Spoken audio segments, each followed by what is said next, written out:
Hello CBSE champion बच्चों, आज के सेशन में आप सभी बच्चों का वेलकम है, स्वागत है। और आज हम करने वाले हैं टॉप 20 क्वेश्चन, वो भी कॉम्पिटेंसी बेस्ड क्वेश्चन की प्रैक्टिस। ये क्वेश्चन फिजिक्स के रहेंगे, लाइट चैप्टर के भी हैं, इलेक्ट्रिसिटी चैप्टर के भी हैं, है ना, ह्यूमन आई के भी हैं, तो मिक्स है। तो आपको कॉम्पिटेंसी बेस्ड क्वेश्चन, क्योंकि आपका जो बोर्ड का जो वेटेज है कॉम्पिटेंसी का वो 50% है, यानी आपके बोर्ड के एक पेपर में जितने सवाल पूछे जाएंगे, चाहे फिजिक्स हो, केमिस्ट्री हो या बायो हो, उसमें से 50% कॉम्पिटेंसी बेस्ड होंगे। तो कॉम्पिटेंसी बेस्ड क्वेश्चन की प्रैक्टिस करना बहुत जरूरी है और इसीलिए ये सेशन लेकर आया हूं। लेकिन उसके पहले लक्ष्य बैच जो हमने आपके लिए लॉन्च किया था, आपकी प्री बोर्ड और बोर्ड एग्जाम में गारंटीड 95% मार्क्स दिलाने के लिए हमने लॉन्च किया था, वो लक्ष्य बैच अब हो चुका है और भी ज्यादा अफोर्डेबल। और ये अब आप केवल 675 में एनरोल कर सकते हैं। और ये हम ऑफर इसलिए दे रहे हैं क्योंकि दिवाली भी है, साथ ही साथ हमारी अड्डा 24/7 फाउंडेशन की जो फैमिली है वो 4 लाख सब्सक्राइबर्स की हो गई है आपके प्यार के और सपोर्ट की वजह से। ठीक है, तो लक्ष्य बैच में एनरोल कैसे करना है, ये Y915 कोड कैसे अप्लाई करना है, वो सारा प्रोसेस मैं एंड में बताऊंगा। लेकिन पहले हम अपना लेक्चर स्टार्ट करते हैं, कॉम्पिटेंसी बेस्ड क्वेश्चन की प्रैक्टिस करते हैं। ठीक है, तो स्टार्ट किया जाए। चलिए, पहला क्वेश्चन आपकी स्क्रीन पर आ रहा है और ये रहा पहला क्वेश्चन कि यहाँ आपको डायग्राम दिया है और डायग्राम में ये पूछा है कि ये जो लाइट रे वो यहाँ से रिफ्लेक्ट होकर कहाँ से गुजरेगी, कहाँ से पास होगी। आपके पॉइंट ऑप्शन में दे रखे हैं, अब आपको बताना है। ठीक है, ये है point Z, point P, point F, point C और पॉइंट X। तो क्या C से गुजरेगी, क्या F से गुजरेगी, क्या X से गुजरेगी या Z से गुजरेगी? अब आप बताइए। तो ये लाइट रेज क्या है, अगर आप देखोगे ये लाइट रे पैरेलल है किसके, प्रिंसिपल एक्सिस से, और यहां जाकर ये मिरर से क्या होती है, टकराती है। तो मिरर से जब लाइट रे टकराएगी तो रिफ्लेक्ट होगी, और रिफ्लेक्ट होगी तो वो क्या होगी बताइए, रिफ्लेक्ट होकर बाउंस बैक करेगी। तो बाउंस बैक करेगी तो हमने रूल में पढ़ा है कि वो लाइट रे जो पैरेलल होती है वो या तो फोकस से पास होती है या फोकस से आती हुई नजर आती है।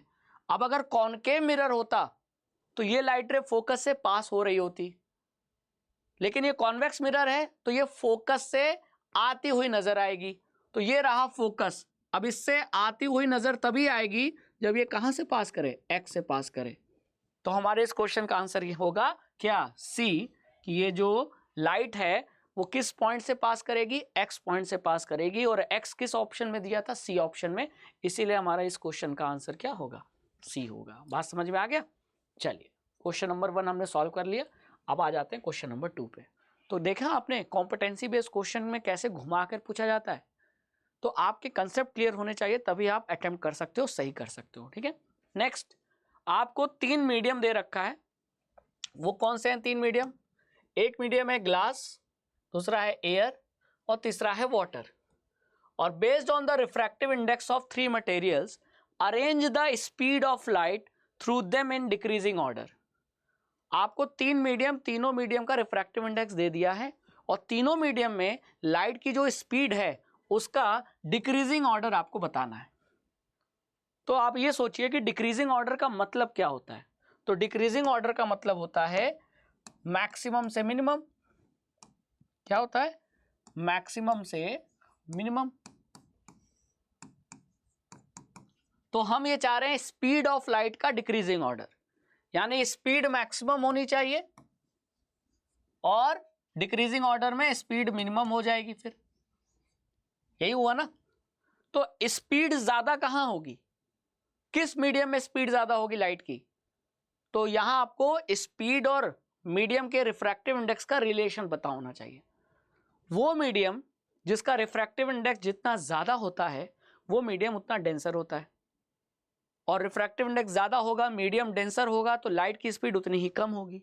यानी कि स्पीड ऑफ लाइट और रिफ्रैक्टिव इंडेक्स का आपस में जो रिलेशन है वो इनवर्सली प्रोपोर्शनल है।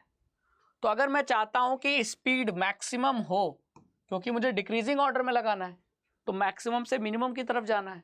तो अगर स्पीड मुझे मैक्सिमम चाहिए, स्पीड मुझे मैक्सिमम चाहिए, तो रिफ्रैक्टिव इंडेक्स क्या होना चाहिए, मिनिमम। क्या होना चाहिए, मिनिमम। तो रिफ्रैक्टिव इंडेक्स मिनिमम किसका है, ग्लास का, एयर का कि वाटर का? तो आप कहोगे एयर का सबसे कम है, यानी एयर में लाइट की स्पीड सबसे ज्यादा होगी। एयर में लाइट की स्पीड सबसे ज्यादा होगी क्योंकि रिफ्रैक्टिव इंडेक्स सबसे कम है, ठीक है। फिर उससे कम स्पीड और कम हो जाएगी, क्यों? रिफ्रैक्टिव इंडेक्स थोड़ा सा और बढ़ जाएगा। तो थोड़ा सा, अब इससे बड़ा वैल्यू कौन सा है? वाटर का है ना, वाटर का है। तो वाटर का रिफ्रैक्टिव इंडेक्स एयर के कंपैरिजन में थोड़ा और ज्यादा है, तो वाटर में स्पीड ऑफ लाइट थोड़ी और कम हो जाएगी। तो नेक्स्ट क्या आएगा? नेक्स्ट आ जाएगा आपका वाटर। और ग्लास में रिफ्रैक्टिव इंडेक्स सबसे ज्यादा है, तो ग्लास में लाइट की स्पीड सबसे कम होगी। तो ये आ गया आपका स्पीड ऑफ लाइट का डिक्रीजिंग ऑर्डर, सबसे ज्यादा एयर में, उससे कम वाटर और सबसे कम ग्लास। तो आपको ये रिलेशन याद रखना है बोर्ड एग्जाम और प्री बोर्ड एग्जाम के पॉइंट ऑफ व्यू से, कि स्पीड और रिफ्रैक्टिव इंडेक्स का आपस में रिलेशन इनवर्स होता है। तो अगर मुझे स्पीड का डिक्रीजिंग ऑर्डर बनाना था तो मुझे रिफ्रैक्टिव इंडेक्स से वो रिलेशन निकालना पड़ेगा। तो अब ये देखिए, ये ऑप्शन कहाँ है? Speed of light in water सबसे ज्यादा, गलत है ना, ये तो गलत हो गया। Speed of light in glass सबसे ज्यादा, गलत। Speed of light in air सबसे ज्यादा, उससे कम वाटर में और सबसे कम ग्लास में, बिल्कुल सही है आपका C answer is the right answer.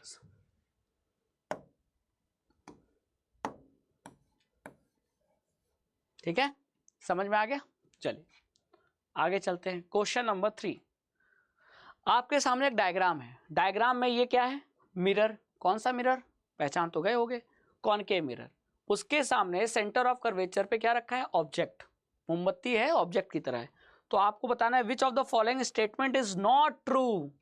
Which of the following statement is not true in the reference to the diagram given as shown above. तो यहाँ जो डायग्राम है उसके हिसाब से कौन सा स्टेटमेंट सही नहीं है? तो पहला स्टेटमेंट लिखा है कि इमेज फॉर्म्ड इज रियल।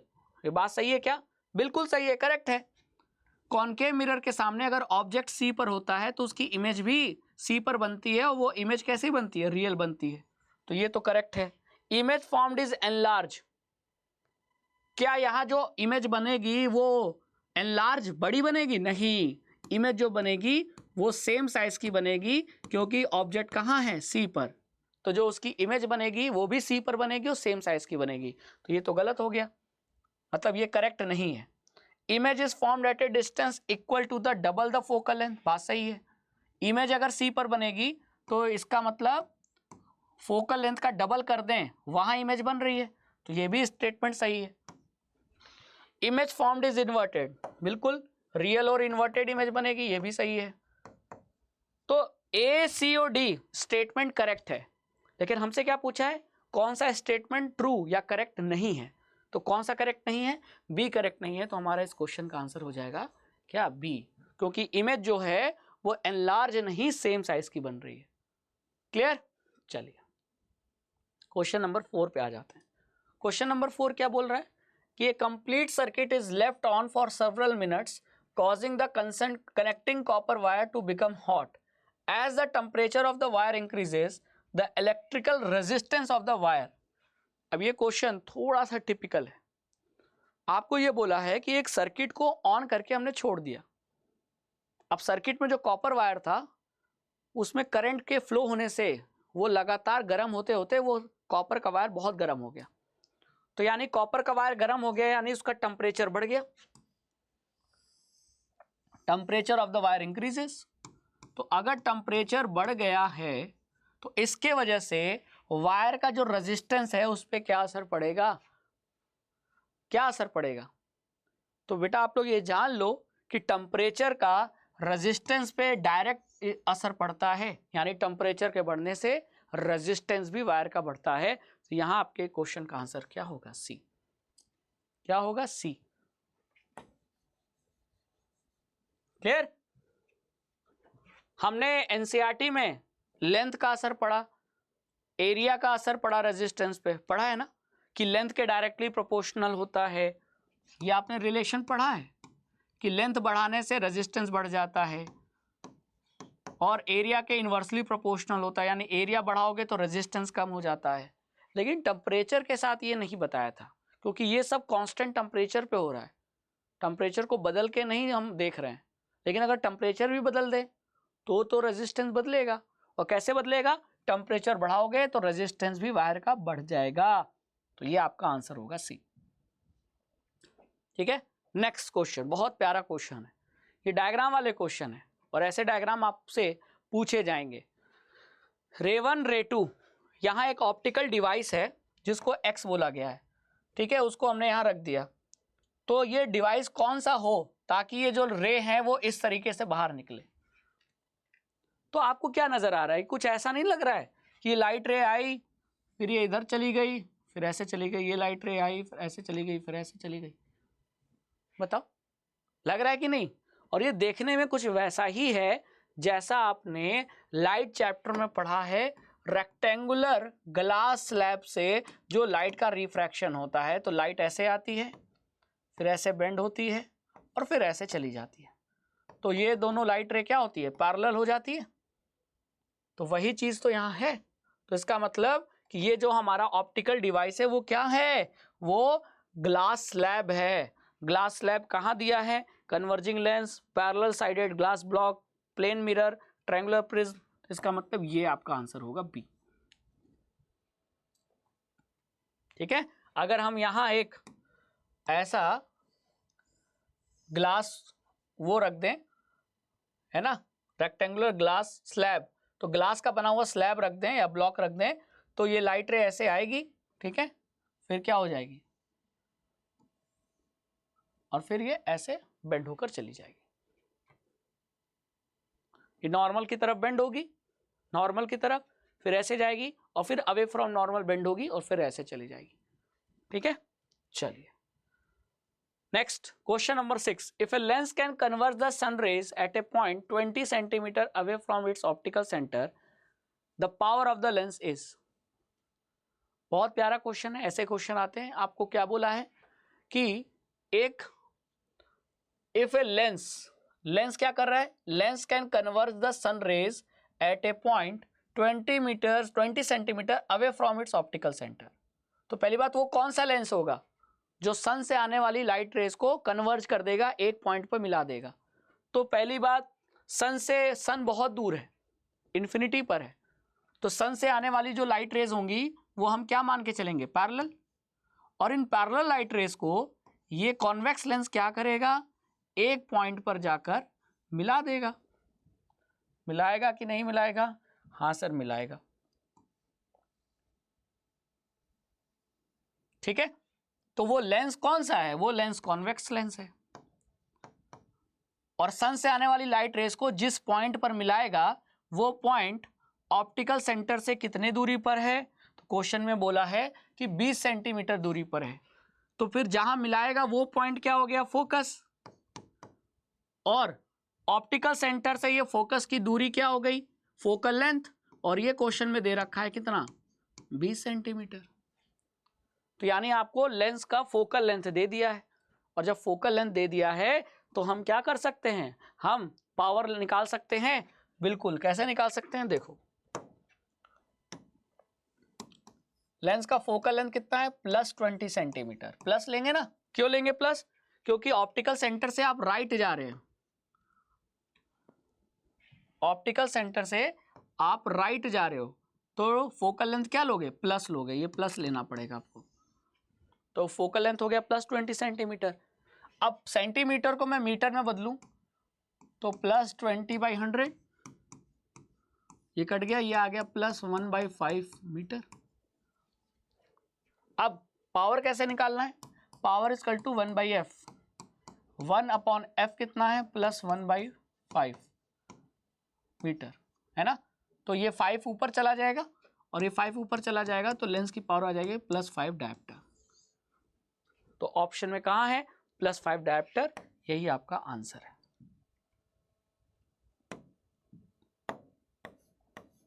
समझ में आई बात, समझ में आई बात। ऐसे क्वेश्चन को अटेम्प्ट करना है, बहुत इजी है, लेकिन आपके कंसेप्ट क्लियर होने चाहिए। तुरंत पता लग जाना चाहिए कि क्वेश्चन में ये 20 सेंटीमीटर दिया था तो क्या दिया था, इसका लैंग्वेज पकड़ो, है ना। कन्वर्ज हो रहा है, सन अगर सन है तो उसको क्या मानेंगे, सन को क्या मानेंगे, इन्फिनाइट पे रखा हुआ ऑब्जेक्ट, डिस्टेंट ऑब्जेक्ट। और ये डिस्टेंट ऑब्जेक्ट से हमेशा जो लाइट रेज आती है वो प्रिंसिपल एक्सिस के हमेशा पैरेलल होती है।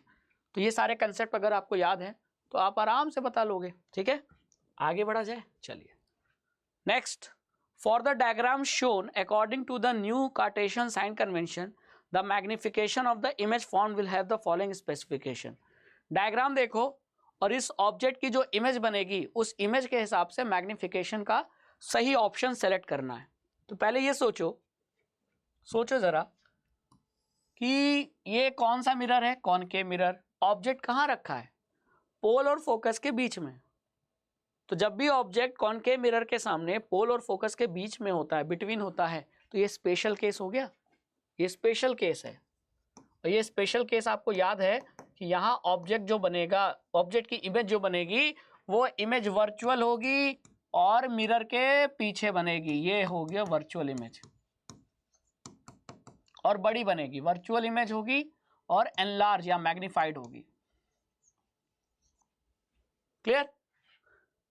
तो मैग्निफिकेशन का साइन क्या होगा, तो मैग्निफिकेशन का साइन जब भी वर्चुअल इमेज बनती है मैग्निफिकेशन का साइन प्लस होता है, और एनलार्ज यानी बड़ी इमेज बनेगी तो इसकी वैल्यू ग्रेटर देन 1 होगी। तो पॉजिटिव और ग्रेटर देन 1, तो निगेटिव निगेटिव वाले गलत हो गए, positive positive, less than 1, more than 1, तो मोर देन 1 वाला ऑप्शन होगा, B is the right answer. B is the right answer. समझ में आया? चलो next, which of the following ray diagram is correct for the ray of light incident on a lens shown in figure. तो यहां आपको figure में, ये रहा फिगर, इस फिगर में इनकम्प्लीट रे डायग्राम है, आधा अधूरा रे डायग्राम है, और उसको पूरा करके ये 4 ऑप्शन में दिखाया गया है। तो आपको ये बताना है कि ये रे डायग्राम को कंप्लीट करके सही तरीके से किस डायग्राम में रिप्रेजेंट किया गया है। तो अब देखो, ध्यान से देखो, हमको पता है ये लाइट रे कहां से आ रही है, फोकस से आ रही है। तो जो लाइट रे पैरेलल होती है वो फोकस से पास होती है कि नहीं? हाँ सर। तो जो फोकस से आ रही है वो क्या हो जाएगी, पैरेलल हो जाएगी। उल्टा है, पैरेलल वाली फोकस, फोकस वाली पैरेलल। तो ये फोकस से आई तो इसको कन्वर्ज कर देगा और इसको बना देगा पैरेलल। तो ये वाला डायग्राम कहाँ है, ये वाला डायग्राम यहाँ है। तो ये भी गलत हो गया, ये भी गलत है, ये भी गलत है। आपका सही आंसर होगा ए, है ना? क्लियर? तो ये हो गया आपका सही आंसर। क्वेश्चन नंबर 8 भी हमने कर लिया। आगे चलते हैं नेक्स्ट। ये रूल आपको याद रखना है, ये रूल एक बार देख लो। अगर ये रूल आपको याद होगा तो कभी भी कोई दिक्कत नहीं होगी। जो लाइट रे पैरेलल है वो फोकस से गुजरेगी, लेंस के केस में है ये, है ना? लेंस के केस में है कि जो पैरेलल है वो तो या तो फोकस से पास होगी, नहीं तो फोकस से आती हुई नजर आएगी। जो फोकस से जा रही है वो पैरेलल हो जाएगी, देखो फोकस की तरफ जा रही है, पैरेलल हो गई। और जो ऑप्टिकल सेंटर से पास हो रही है वो बिना किसी डेविएशन के सीधे गुजर जाएगी। तो ये 3 रूल आपको याद होंगे तो आप रे डायग्राम बना लोगे और आपको कहीं भी कोई दिक्कत नहीं आएगा। पैरेलल वाली फोकस, फोकस वाली पैरेलल, और ऑप्टिकल सेंटर वाली सीधे गुजर जाएगी। ये लेंस के केस में आपको 3 डायग्राम के रूल याद रखने हैं। Next question, question number 9, the image formed by concave mirror is observed to be virtual, erect and larger than the object. Where should be the position of object? यानी जो image बनी है, image बनाया किसने है, ध्यान से देखो, कॉनकेव मिरर ने। ठीक है, किसकी इमेज बनाया है, ऑब्जेक्ट की। वो इमेज कैसी है, वो वर्चुअल है, इरेक्ट है और ऑब्जेक्ट से लार्जर है। तो where should be the position of object. अरे ये तो कुछ देखा देखा क्वेश्चन था। हाँ, अभी कुछ देर पहले ही यही क्वेश्चन आया था, याद करो। ये देखो ये वाला क्वेश्चन, ये वाला क्वेश्चन कि अगर कॉनकेव मिरर ऑब्जेक्ट की वर्चुअल, इरेक्ट और larger than the object image बना रहा है तो ऑब्जेक्ट की पोजीशन क्या होनी चाहिए? तो ऑब्जेक्ट की पोजीशन यही होनी चाहिए ना, बिटवीन पोल एंड फोकस। यही तो क्वेश्चन है ना? तो हमारे इस क्वेश्चन का आंसर आ गया, हमारे इस क्वेश्चन का आंसर आ गया कि between principal focus and centre of curvature नहीं, at the centre of curvature नहीं, बियॉन्ड सेंटर ऑफ कर्वेचर नहीं, between pole of the mirror and its focus, बिल्कुल सही।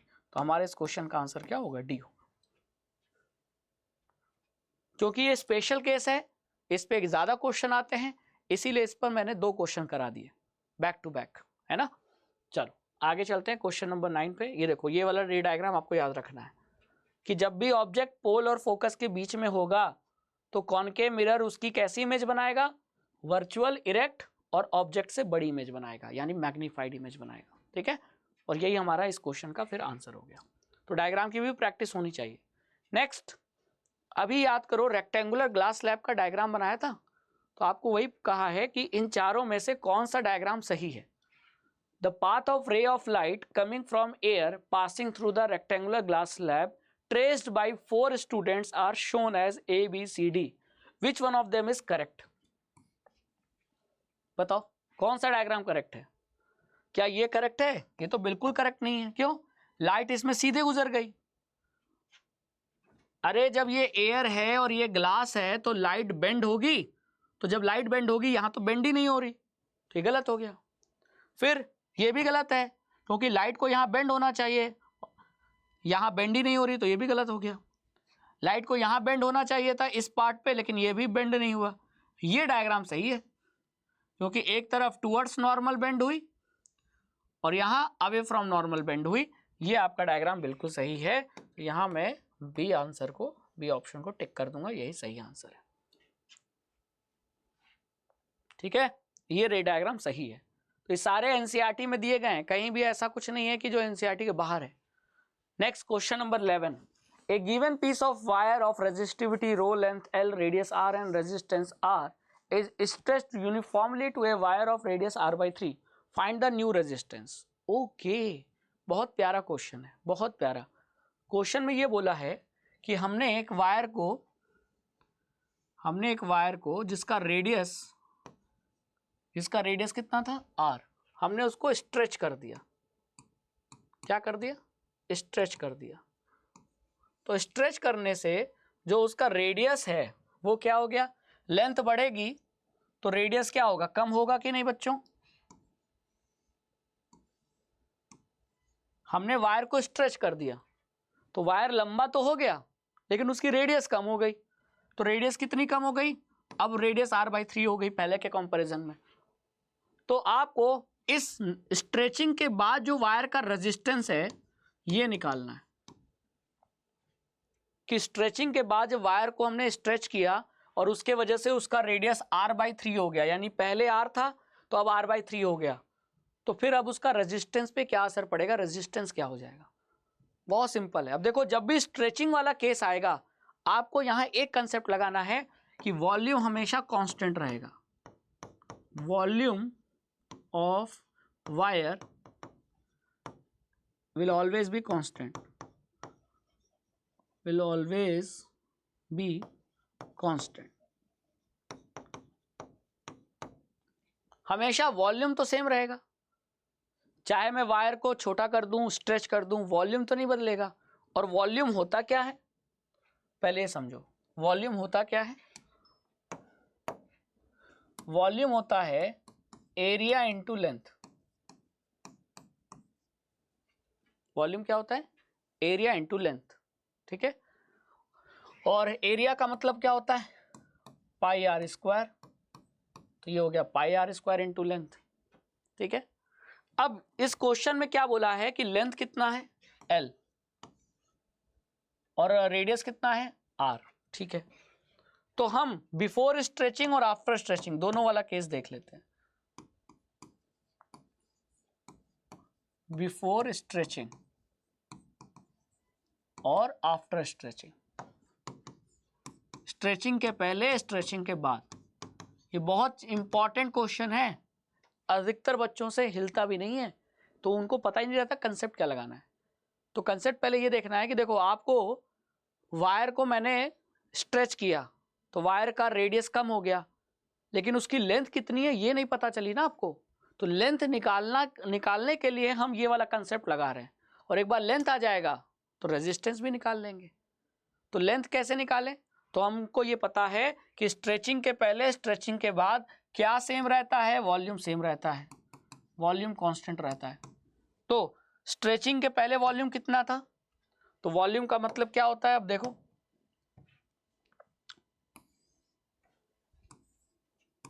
वॉल्यूम का मतलब बताया है पाई आर स्क्वायर इंटू एल।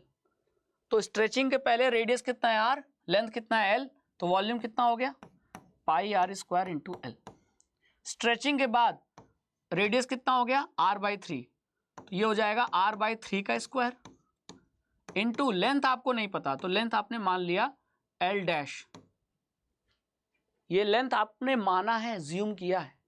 अब ये वॉल्यूम हो गया, ये भी वॉल्यूम, अब ये दोनों वॉल्यूम क्या होंगे आपस में इक्वल होंगे, बराबर होंगे, क्यों, वॉल्यूम तो कांस्टेंट रहेगा। तो इन दोनों को इक्वल कर दो, तो आओ इक्वल करते हैं।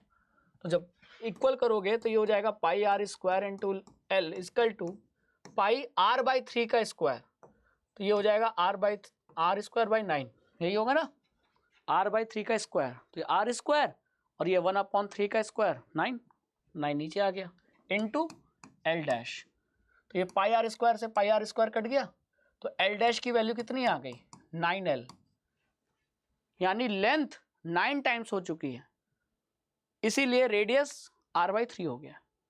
ठीक है, अब बिफोर स्ट्रेचिंग, स्ट्रेचिंग के पहले रेजिस्टेंस कितना था, तो ये था आपका R equal to rho into length L upon area. ठीक है, एरिया कितना था पाई आर स्क्वायर, है ना। और स्ट्रेचिंग के बाद अब रेजिस्टेंस कितना हो गया, तो स्ट्रेचिंग के बाद जो रेजिस्टेंस है उसको मैंने आर डैश मान लिया, यही हमको निकालना था, है ना, यही हमको निकालना था, ये जो आर डैश है यही हमको निकालना है। तो ये कैसे निकलेगा, तो वही लगाओ formula, R equal to rho into length, length कितना है अब स्ट्रेचिंग के बाद लेंथ आपका 9L है, और एरिया कितना है पाई आर स्क्वायर बाई 9।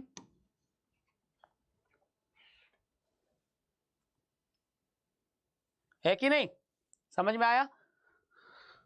इसको सॉल्व करो, ये 9 ऊपर चला जाएगा तो ये 81 हो जाएगा, और ये हो जाएगा rho into L upon pi R square, और rho into L upon pi R square की जगह आप क्या लिख सकते हो आर, तो ये हो जाएगा 81 आर, तो आपका इस क्वेश्चन का आंसर आ जाएगा 81 आर। तो यहाँ मैं लिख देता हूँ आपके इस क्वेश्चन का आंसर कि स्ट्रेचिंग के बाद जो रेजिस्टेंस है वो कितना हो गया, पहले रेजिस्टेंस आर था तो अब उसका 81 टाइम्स हो गया, तो ये हो गया आपका आंसर डी। ठीक है, क्लियर। चलो नेक्स्ट, बहुत प्यारा क्वेश्चन है। A wire of resistance 20 ohm is bent to form a close square, what is the resistance across end A and B of the square, and A और B, वाह क्या बात है। तो एक वायर है 20 ओम का, बहुत बढ़िया बहुत बढ़िया, एक वायर है 20 ओम का, ठीक है, और इसको हमने क्या कर दिया, ताकत लगाकर मोड़ दिया स्क्वायर फॉर्म में, तो अब ये वायर ऐसा हो गया। तो ये अगर पूरी लेंथ L थी तो ये लेंथ कितनी होगी सारी L/4।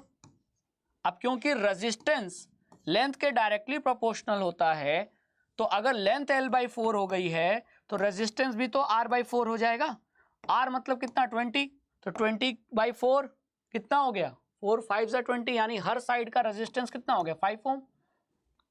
समझ में आया, लेंथ 1/4 तो रेजिस्टेंस भी 1/4, तो 20 का 1/4 यानी 5, तो हर साइड का रेजिस्टेंस कितना आ गया 5 ओम 5 ओम 5 ओम 5 ओम। ठीक है, अब आपको क्या पूछा है कि पॉइंट ए और बी के बीच का रेजिस्टेंस, तो पॉइंट ए और बी है कहाँ, तो ये रहा पॉइंट ए और ये रहा पॉइंट बी। अब आप बताओ ए से बी जाने के कितने रास्ते, दो रास्ते, एक रास्ता ये छोटा वाला और एक ये घूमकर। तो अगर मैं घूमकर जाता हूं तो ये 5 और ये 5 किस में आएंगे, सीरीज में कि पैरेलल में, आप बताओ। सीरीज में आएंगे, है ना। तो 5 5 और 5 कितने होंगे 15, तो यानी कि अब ए ये हो गया बी ये हो गया, इस रास्ते को मैं एक बार में लिखना चाहूं इक्विवेलेंट रेजिस्टेंस, तो ये कितना हो गया 15 ओम, और एक नीचे वाला 5 ओम। अब ये 15 और 5 किस में है, सीरीज में कि पैरेलल में? अब ये पैरेलल में, तो इन दोनों का इक्विवेलेंट निकाल लो। तो इक्विवेलेंट कैसे निकलेगा, 1/15 प्लस 1/5। इसको सॉल्व करोगे तो 15 और 5 का एलसीएम कितना आएगा, 3 5 15 ही आएगा। ये 1 टाइम जाएगा, ये 3 से, तो ये 3 हो गया, तो ये हो गया 4/15 इक्वल टू 1/r।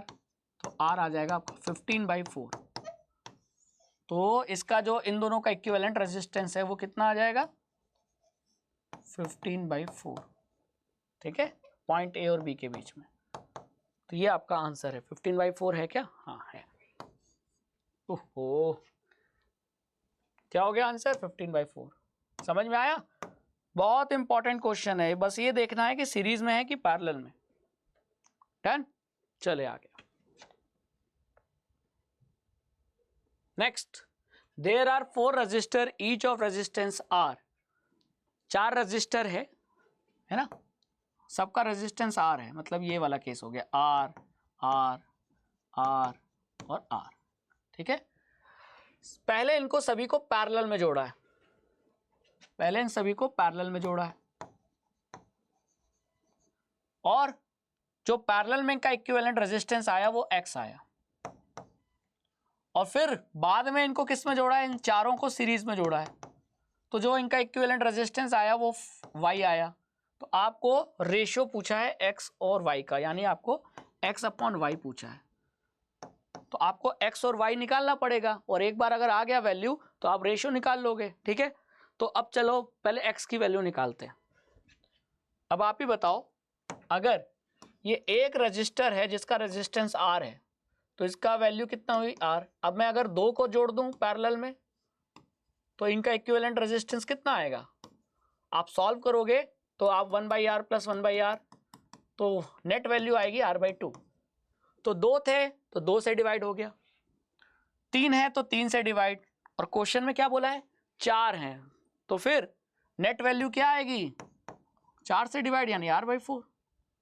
और ये बोला है कि किसके इक्वल है, x के इक्वल है, तो x की वैल्यू आ गई आपकी कितनी, x की वैल्यू आ गई,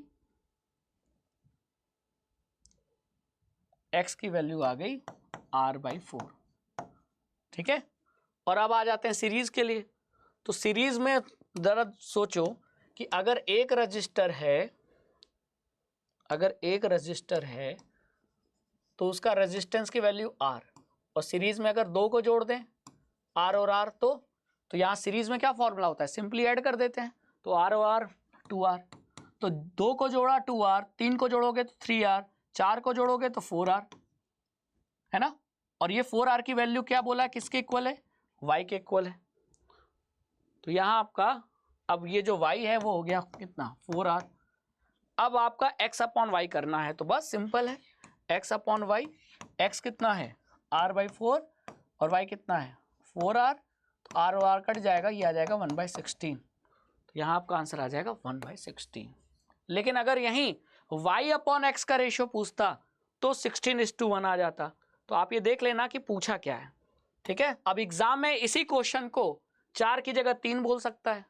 there are 3 resistor, there are m resistors, there are n resistors, तो तरीका वही है। ठीक है, तो इसका आंसर हो जाएगा 1/16। चलिए नेक्स्ट क्वेश्चन पे चलते हैं। A student sitting on the last bench can read the letters written on the blackboard but is not able to read the letters written in his textbook. Which of the following statement is correct? मतलब आप अपने आप को सोचो कि आप student हो, आप अपने क्लासरूम की लास्ट बेंच पे बैठे हो, और वहाँ लास्ट बेंच से बैठकर आप बोर्ड पे लिखे हुए लेटर्स तो पढ़ पा रहे हो, लेकिन आपके हाथ में जो किताब है उसके लेटर आप नहीं पढ़ पा रहे हो, but is not able to read the letters written on his textbook.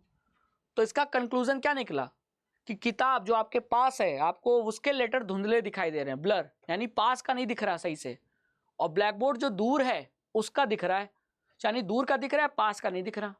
तो ये कब होता है, हाइपरमेट्रोपिया में, और ये तब होता है हाइपरमेट्रोपिया में जब आपका नियर पॉइंट आंखों से दूर चला जाए।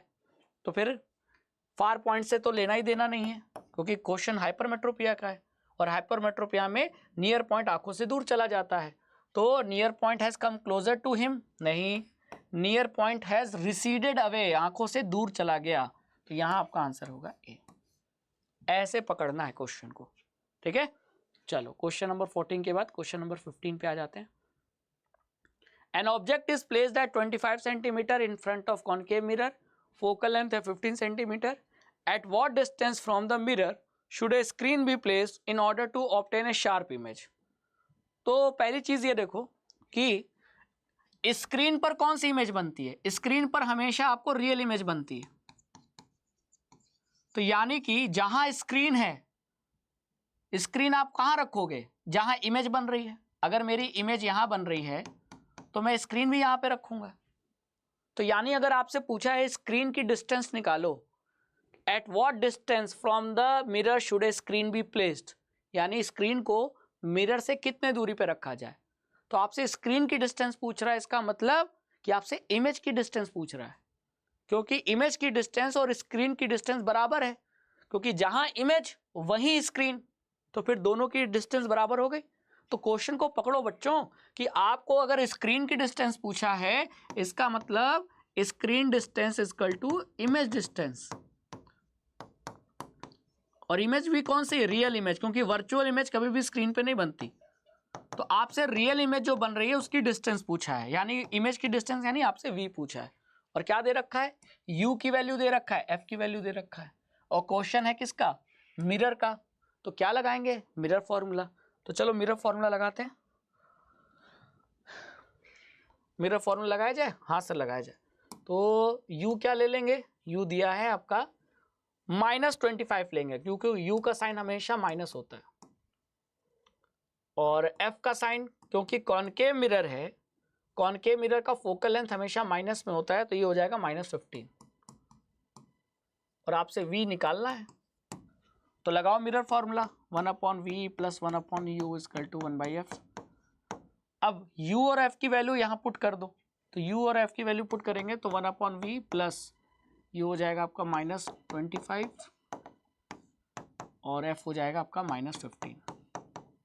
ठीक है, इसको ब्रैकेट ओपन करो तो 1/v प्लस माइनस क्या हो जाएगा, माइनस, और ये आपका -15।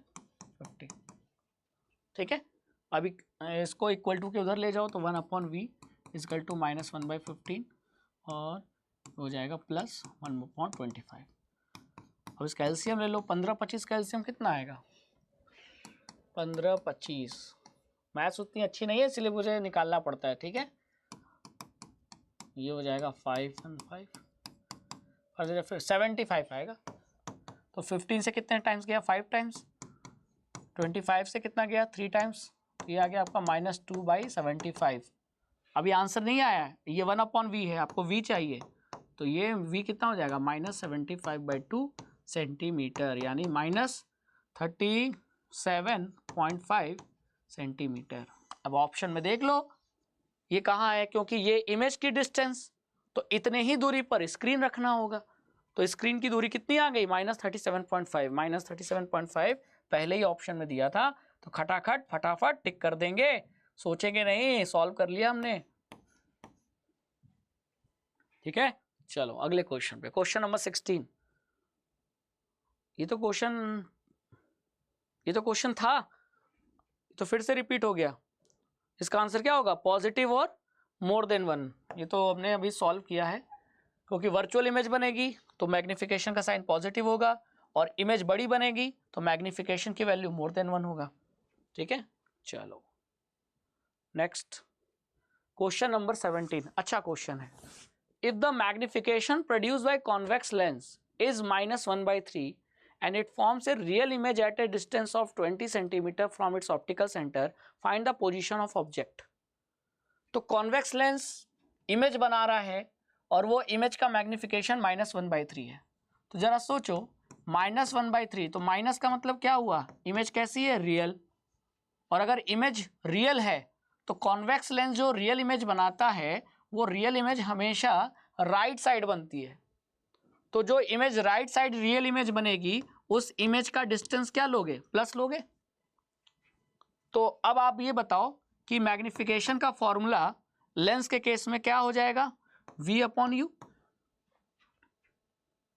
तो मैग्निफिकेशन कितना है, -1/3, ये हो जाएगा प्लस v अपॉन यू, और u कितना देगा, फॉर्म से real image at a distance of 20 centimetre, तो ये +20 हो जाएगा इमेज की डिस्टेंस। ये देखो मैंने इसीलिए बताया कि 20 प्लस लेंगे कि माइनस, तो प्लस लेंगे। क्यों लेंगे, क्योंकि कॉन्वेक्स लेंस जो भी रियल इमेज बनाता है वो रियल इमेज हमेशा लेंस के ऑप्टिकल सेंटर के राइट बनेगा, तो जो इमेज की डिस्टेंस है वो प्लस लेना पड़ेगा, तो ये +20 अपॉन यू।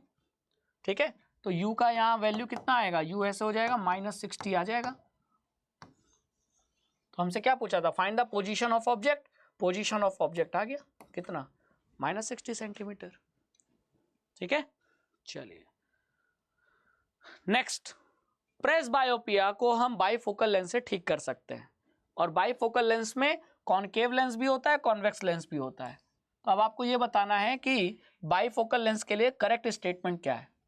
बेटा अगर बाईफोकल लेंस आपने अधिकतर बूढ़ों में देखा होगा कि बूढ़े लोगों का जो चश्मा होता है उसमें नीचे वाला जो पावर है बहुत अलग तरीके से दिखता है, क्योंकि ये नीचे वाला जो लेंस है वो कॉन्वेक्स रहता है और ये ऊपर वाला कॉनकेव रहता है, तो दोनों से मिलके जो लेंस बना वो बाईफोकल लेंस। तो अब देखो, अपर पार्ट इज कॉन्वेक्स, गलत, upper part is concave, lower part is convex, both upper part नहीं, तो हमारा सही आंसर मिल गया कि बाईफोकल लेंस का जो अपर पार्ट है वो कॉनकेव रहता है और जो लोअर पार्ट है वो कॉन्वेक्स रहता है। ठीक है, तो ये रहा आपका बी का आंसर। यहाँ क्या लिखा है, सी लिख दिया है, सी नहीं होगा, ये बी होगा, गलत हो गया होगा। ठीक है, सी तो हो ही नहीं सकता, both upper and lower part is concave, दोनों कॉनकेव कैसे हो जाएगा, अगर दोनों कॉनकेव हो जाएगा तब तो वो पूरा का पूरा कॉनकेव लेंस बन गया, फिर वो बाईफोकल लेंस कैसे बना। ठीक है, बाईफोकल लेंस मतलब बाई का मतलब दो, मतलब दो टाइप के लेंस। चलो नेक्स्ट, बहुत अच्छा क्वेश्चन है, एनसीईआरटी में भी है और प्री बोर्ड और प्रीवियस ईयर बोर्ड एग्जाम में भी कई बार पूछा जा चुका है कि इलेक्ट्रिकल पावर का सही फॉर्मूला नहीं है, which of the following terms does not represent electrical power in a circuit। तो इलेक्ट्रिकल पावर का एक फॉर्मूला पढ़ते हैं हम लोग, power equal to V into I, हाँ वो दिया है, ठीक है। अगर ओम्स लॉ का V equal to I R, Ohm's law के according V equal to I R होता है, अब V के जगह हम ये आई आर पुट कर दें तो ये हो जाएगा आई आर इंटू आई, यानी आई स्क्वायर आर, तो ये भी फॉर्मूला बन गया। और अगर मैं I की जगह V अपॉन आर पुट कर दूं तो V अपॉन आर, तो ये हो जाएगा V स्क्वायर अपॉन आर, तो पावर का ये भी फॉर्मूला। तो यानी पावर के तीन फॉर्मूले हैं, कौन सा यूज करना है डिपेंड करेगा क्वेश्चन पे, क्वेश्चन के अकॉर्डिंग आपको डिसाइड करना पड़ेगा कि कौन सा फॉर्मूला हम यूज करें। अब आप ये बताओ कि ये तीनों यहां दिए हुए हैं, हाँ, तो फिर पावर का फॉर्मूला कौन सा नहीं है, आई स्क्वायर आर है, आई आर स्क्वायर नहीं है, वी आई है, वी स्क्वायर बाई आर है, यानी पावर का कौन सा फॉर्मूला नहीं होता है, आई आर स्क्वायर, ये गलत फॉर्मूला है। और यही पूछा भी था कि कौन सा नहीं है, तो हमारा फिर इस क्वेश्चन का आंसर हो जाएगा आई आर स्क्वायर। चलिए अब आते हैं आखिरी क्वेश्चन पे, क्योंकि टॉप 20 कॉम्पिटेंसी बेस्ड क्वेश्चन था। अब आपसे यहाँ पूछा है कि if the equivalent resistance of the arrangement 1 and 2 are RS and RP respectively, then which of the following VI graph is correctly labeled? Justify your answer। बहुत प्यारा क्वेश्चन है। देखो इसके लिए हमको थोड़ा समझना पड़ेगा, क्या समझना पड़ेगा, हमको ये समझना पड़ेगा कि VI ग्राफ, दोनों ग्राफ VI ग्राफ है, VI, ठीक है। तो जब हम VI ग्राफ ड्रॉ करते हैं तो VI ग्राफ का जो स्लोप होता है, ये लाइन होती है स्लोप, ठीक है, और ये एंगल होता है थीटा, ठीक है। तो ये जो स्लोप है वो किसकी वैल्यू देता है, VI ग्राफ में जो स्लोप होता है वो रेजिस्टेंस की वैल्यू देता है, किसकी, रेजिस्टेंस की, और स्लोप मतलब होता है tan थीटा, स्लोप मतलब होता है tan थीटा, थीटा मतलब ये एंगल। अब आप ये बताओ, अगर ये एंगल में बढ़ा दूं तो इसका मतलब स्लोप बढ़ गया, और स्लोप बढ़ गया तो स्लोप किसके इक्वल है? रेजिस्टेंस के, तो रेजिस्टेंस बढ़ गया। यानी जितना ज्यादा इस बेस से एक्स एक्सिस से जितना ज्यादा स्लोप होगा उतना ज्यादा रेजिस्टेंस होगा। ठीक है, एक कंसेप्ट तो ये हो गया। अब आप ही बताइए कि अगर मैं दो रजिस्टर को सीरीज में लगा दूं और इन्हीं दोनों रजिस्टर को मैं पैरेलल में लगा दूं, तो सीरीज में इसका इक्विवेलेंट कितना आएगा? R प्लस R2R, और पैरेलल में 1/R प्लस 1/R, तो नेट आएगा R/2। तो दो को सीरीज में लगाया, दो को पैरेलल लगाया, तो मैक्सिमम वैल्यू कहां मिली? सीरीज में। देखो 2R है और पैरेलल में वैल्यू कम मिली। यानी सीरीज में रेजिस्टेंस ज्यादा होता है, और ग्राफ में रेजिस्टेंस कब ज्यादा होगा? जब स्लोप ज्यादा होगा, यानी ये एंगल ज्यादा बनेगा। तो यानी जहां एंगल ज्यादा वहां रेजिस्टेंस ज्यादा, और रेजिस्टेंस वहां जाता है ज्यादा होता है जहां सीरीज कनेक्शन होता है। तो यानी ज्यादा स्लोप वाला किसका होना चाहिए? सीरीज का। अब आप यहां ग्राफ में देखो कि यहां ज्यादा स्लोप किसका है? इस वाली लाइन का। ये जो लाइन है इसका स्लोप ज्यादा है, एंगल ज्यादा है, तो इसका रेजिस्टेंस ज्यादा होना चाहिए, और रेजिस्टेंस ज्यादा किसका होता है? सीरीज का। तो इसको यहां सीरीज का बताया है, इसको यहां पैरेलल का बताया है, तो ये वाला तो गलत हो गया ना। ये वाला सही है कि ज्यादा स्लोप तो ज्यादा रेजिस्टेंस, तो वो सीरीज का हो गया। कम स्लोप कम रेजिस्टेंस, तो वो पैरेलल का हो गया। ये आपका ग्राफ सही है, ये ग्राफ गलत है। ठीक है, समझ में आया? तो ये था आपके इस क्वेश्चन का आंसर विथ प्रॉपर एक्सप्लेनेशन। ऐसे क्वेश्चन आते हैं तो बच्चों को ध्यान लगाकर कंसेप्ट अप्लाई करना होता है। ठीक है, तो आज के इस लेक्चर में इतना ही, जहां हमने top 20 competency based question practice किए। आई होप कि इन क्वेश्चन की प्रैक्टिस से आपको अच्छा रिवीजन मिला होगा। और जाते जाते आपको एक बार और बता दूं कि लक्ष्य बैच में इनरोल कैसे करना है, क्योंकि प्रोसेस आपको नहीं बताया था। सबसे पहले आपके पास लक्ष्य बैच के लिए इनरोल के लिए आपके पास अड्डा 24/7 का ऐप होना चाहिए। ऐप इंस्टॉल करने के बाद वीडियो के डिस्क्रिप्शन में आपको लक्ष्य बैच का लिंक मिल जाएगा। लिंक पे जैसे ही आप क्लिक करेंगे आप पहुंच जाएंगे लक्ष्य बैच के पेज पे। कहां पहुंच जाएंगे? लक्ष्य बैच के पेज पे। ठीक है, लिंक पे क्लिक किया, लक्ष्य बैच पे गए। अब लक्ष्य बैच में आपको कोड अप्लाई करना है Y915, जो कि मैंने आपको अभी दिखाया था। ये दिख रहा है कोड Y915, ये आप लक्ष्य बैच पे अप्लाई कर दीजिए। देखिए मैं अप्लाई करके दिखाता हूं Y915, और जैसे आप इसे अप्लाई करेंगे बैच की प्राइस और कम हो जाएगी और आपको ये बैच और अफोर्डेबल मिल जाएगा केवल 675 रुपीज में। और ये ऑफर दिवाली तक है, तो अभी जाइए और इस लक्ष्य बैच में एनरोल कीजिए और अपनी प्री बोर्ड और बोर्ड एग्जाम में गारंटीड 95% की तैयारी शुरू कर दीजिए, क्योंकि इसमें आपको sample paper, revision classes, doubt classes, साथ ही साथ आपको मेंटरशिप और गाइडेंस मिलने वाला है, जो आपको प्री बोर्ड के लिए और बोर्ड के लिए 95% दिला के रहेगा। तो थैंक यू सो मच, आप सभी को फ्यूचर के लिए बेस्ट ऑफ लक। और इसी के साथ मैं वीडियो एंड करता हूं, लेकिन ऐसे और वीडियोस आते रहेंगे चैनल पे, बस आपको चैनल पे बने रहना है। थैंक यू सो मच, जय हिंद, जय भारत।